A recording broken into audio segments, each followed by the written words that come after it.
Megastar Chiranjeevi గారు కొంతకాలం క్రితం కుబేరా సక్సెస్ ఈవెంట్కు చీఫ్ గెస్ట్గా హాజరైన విషయం అందరికీ తెలిసిందే.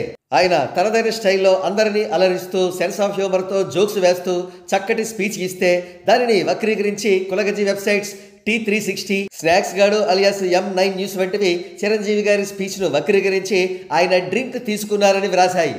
వాళ్ళ కడుపు మంట ఏమిటంటే తమిళ్లో సూపర్ స్టార్ అయినటువంటి ధనుష్ చిరంజీవి గారికి పాద నమస్కారం చేయడం, ఇటువంటి గొప్ప గౌరవాలు వాళ్ళు జాకీలేసి లేపుతూ వాళ్ళ కులానికి ప్రతినిధులుగా చెప్పుకుంటున్న హీరోలకు దక్కడం లేదని. ఇకపోతే నరసింహం నందమూరి బాలకృష్ణ గారు తాజాగా ఒక ఈవెంట్కు చీఫ్ గెస్ట్గా హాజరయ్యారు.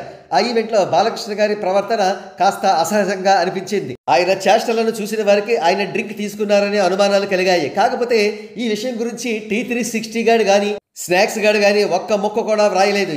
చిరంజీవి గారికి అయితే ఆయన ఎంతో సెన్స్ ఆఫ్ హ్యూమర్తో చక్కటి స్పీచ్ ఇచ్చినప్పటికీ దానిని వక్రీకరించి ఆయన మీద డ్రింక్స్ తీసుకున్నారని నింద వేశారు.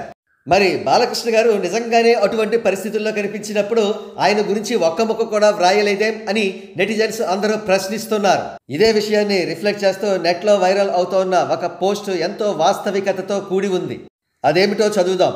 మెగాస్టార్ అయితే సభా మర్యాద పాటించని చిరంజీవి, కొత్త తరం హీరోలకు ఎలాంటి మెసేజెస్ ఇద్దాం అని ఇలాంటి బిహేవియర్, తాగి వచ్చారా ఏంటి అని కొందరు అక్కడ అనుకోవడం గమనార్హం. ఇది మెగాస్టార్ స్థాయి కాదు అని ప్రజలు అనుకుంటున్నారు.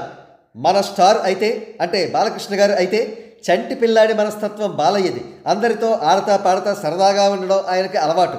కొంచెం కూడా గర్వం లేకుండా అలా బిహేవ్ చేయడం చాలా గొప్ప అని అక్కడ ప్రజలు అనుకున్నట్లు సమాచారం. దిస్ ఈజ్ కులగజ్జి మీడియా ఫర్ యూ.